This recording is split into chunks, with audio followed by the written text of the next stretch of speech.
If you're not careful, that monster's gonna eat you up.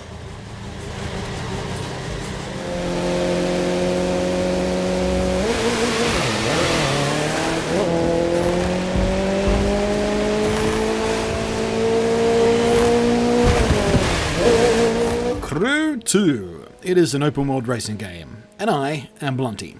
It is developed by Ivory Tower, it is published by Ubisoft, it is released at the end of the month on June 28th, and it is coming out for PC, PlayStation 4 and Xbox One, including of course the Pro and X flavours of the consoles for some sweet 4K goodness there as well.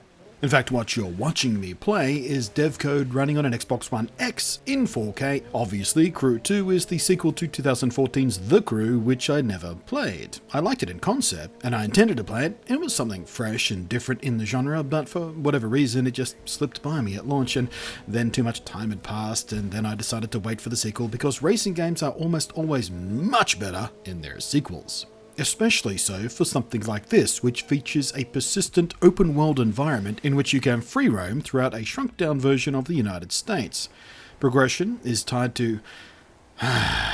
deep sigh. Progression is tied to the millennial obsession with self-worth measured through the number of social media followers you can gather. Check out the Storm X display.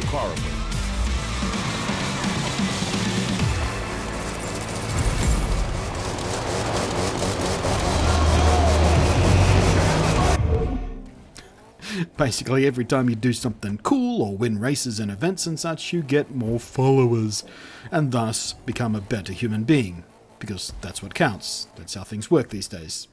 The more followers and subscribers you have, the better person you are, and whatever. Gen X snark aside, it's just a millennial-friendly word to paint over what was in video games used to be called points. You get points when you do sweet stuff, and the more points you have, the more progress you can make, and progression equals more stuff to do and access to more and better vehicles. And it's this which leads us into my favourite part of my time with the game, because beyond just cars, Crew 2 allows you to drive and pilot motorcycles, boats, and airplanes. Oh my.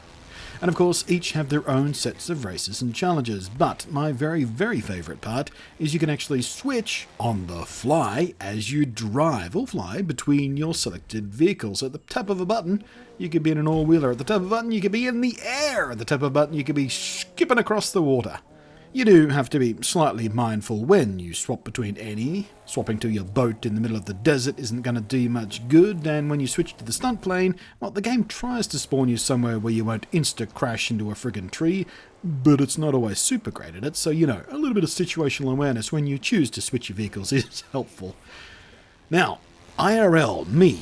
The only driver's license I have ever held is one for bikes. 2 wheels only, no cages for Blunty. So, whenever a game has bikes as an option, I'm pretty critical of how they feel to control. It's all I've ever known. And most games get them pretty wrong, frankly. Some do okay, and some that strive for super high accuracy are often very difficult to use, because riding is about a melding of your senses and the balance and with what the bike and the road is doing, and with a controller, well, you can't really do that, so it's tough to get bikes to feel right in video games. So it just comes down to how the bike accelerates and stops and how it turns, and in Crew 2, it's pretty okay. Better than average, in fact. It takes a few races to really get the feel for it, but I do like it.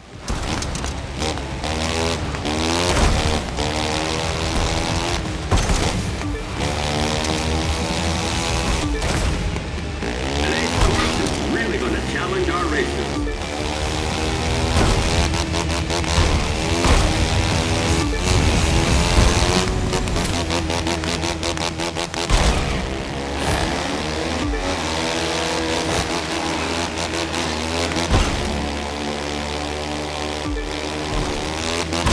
The cars feel pretty standard for arcadey races these days. It feels tight, responsive and weighty, very instinctive and natural feeling to drive if you played like half a dozen recent races in your time.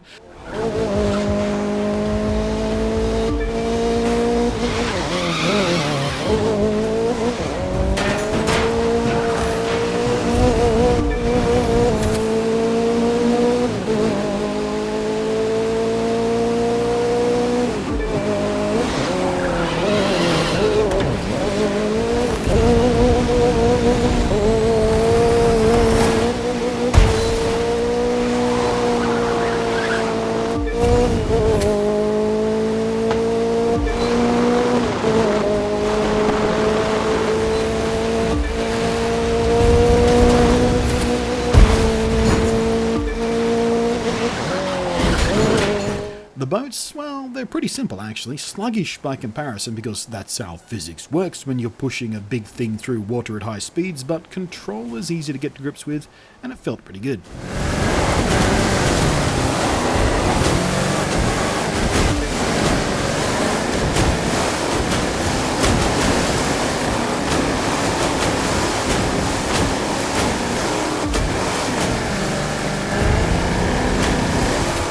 And finally, planes. Now needing three-dimensional control, it gets more complicated, and this too takes a while to adjust to, more than any other vehicle really. In my few hours, I never got to the point where I felt especially good at it, at a more instinctive level where I didn't have to really think about what controls I needed to use next, but I started to feel like that was on the horizon, so seems okay. But even though I didn't have time for it to become second nature, flying did become exciting and fun, and chaining together stunts was very satisfying.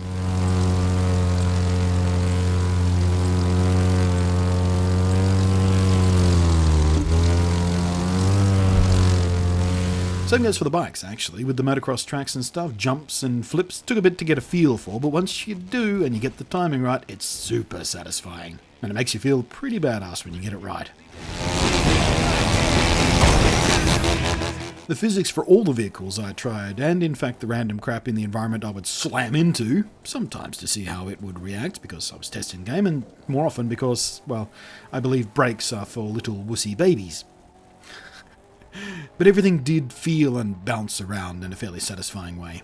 I liked the off-road vehicles for this too. Too often in racing games, these type of cars feel way too floaty and not really connected to the surfaces they're on, but here it felt pretty nice to climb around on the rocks and crap, and the physics felt, well, they're video game physics, but they felt pretty good. And while you can absolutely play single player, the game's name is The Crew after all, so obviously teaming up is an integral part. Multiplayer is of course baked in from the ground up by design, both competitive and cooperative, for rally and raid and races and stuff. But if you prefer a single player life, or you just aren't online when your friends are, you can also play these modes with computer controlled partners. So even if you're playing alone, you're not missing out on any content. And judging by how the AI works in races, it should be a decent enough substitute for multiplayer partners in these multiplayer modes. On the subject of AI though, I will warn you, there is rubber banding, and you do notice it. It's pretty aggressive rubber banding, really. There was more than one race where I felt like I'd carved out a significant lead using a combination of mild skill and blind luck, and I was feeling pretty good about myself, only to have the AI opponents climb directly up my bumhole out of nowhere. It's annoying. And sure, I know, in arcade races, this mechanic is in there to make you feel under pressure for the whole race, which keeps the thrill and excitement high, but it does very much, to me, feel like I'm being flat out cheated out of my hard-earned and surely insurmountable leads late in the race. It's a double-edged sword. Obviously, I'm on the side of the fence that friggin' hates rubber banding in racing games, but your virtual mileage may vary. Aside from that, as you've been seeing, it's a damn pretty game too. There's weather systems, day-night cycles, and everything is modelled very prettily indeed. Except for the people, who look and are animated like they come from a PS3 game. Not a particularly good PS3 game, which is very distracting for those few brief moments where you see them at the game hubs where you buy new vehicles and such. But in the end, in the actual gameplay that matters, you don't see these character models, so it doesn't matter. But talking about how things look, better yet, there's a fairly advanced photo and video mode for you to play with to get awesome shots and edit together highlight reels of your best races and stunts. I may dig into this in its own video a bit deeper, but suffice to say for now, it's a real nice photo mode. Plenty of options for moving the camera around and various lens focal lengths and stuff like that. You can remove the drivers, you can fiddle with time of day, weather and all kinds of stuff. I'm going to spend a lot of time playing with this, I can just tell. The video mode allows you to rewind and replay the last 10 minutes of gameplay, regardless of if you're in free roam or a proper race or a mix of both.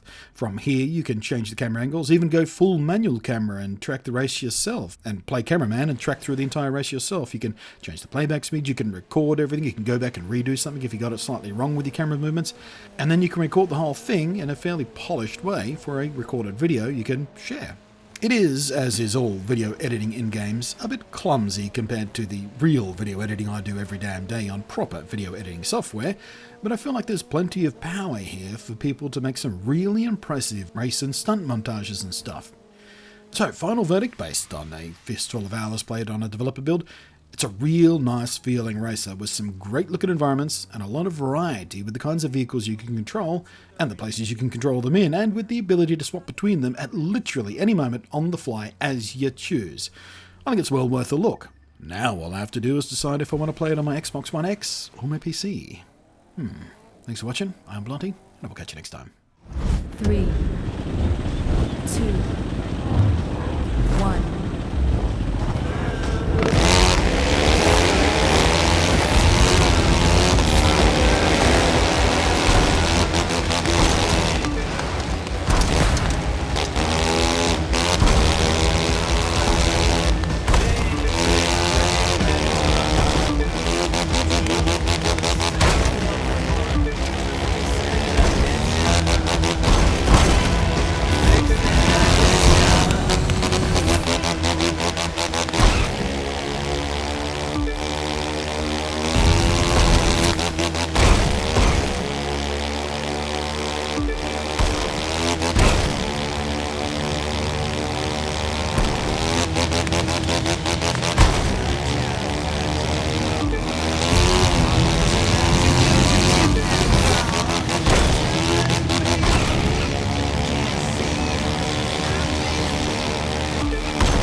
Wade, over here! Can we get a shot of you with the winner, Wade?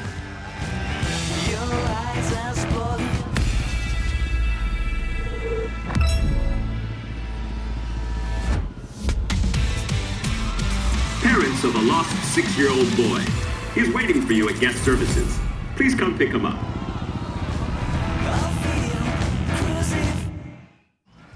Winning matters, but you know what else does? Owning the track. Deep woods, heart of the city, it doesn't matter. If there's a path, we'll find it. If there's no road, we'll make our own. I'll tell you straight up, if you want to follow someone else's path, this isn't the place for you.